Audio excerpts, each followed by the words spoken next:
আল্লাহর কাছে এত করে চাইলাম, আল্লাহ আমাকে দিল না। কিন্তু একবারও নিজেকে প্রশ্ন বলি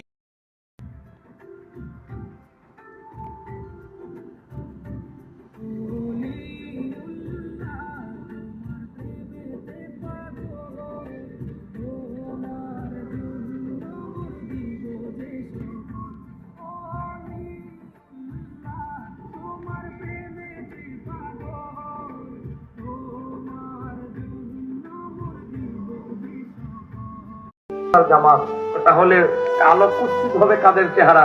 ইমাম ইবনু কাসির বলে ও কাদের চেহারা কুৎসিত হবে জানো? ইমাম ইবনু কাসির লেখে আহলিল বিদআতি ওয়াল ফিরকাতি, যত 72 ফিরকা আছে এদের চেহারাটা কুৎসিত বানিয়ে দিবেন কে? চিনতে যেন সুবিধা হয়। এজন্য আপনি যদি ইমানদার হয়ে নামাজ পড়েন, আপনার হাত থেকে নূর ঝরবে, আপনার চেহারা থেকে নূর ঝরবে।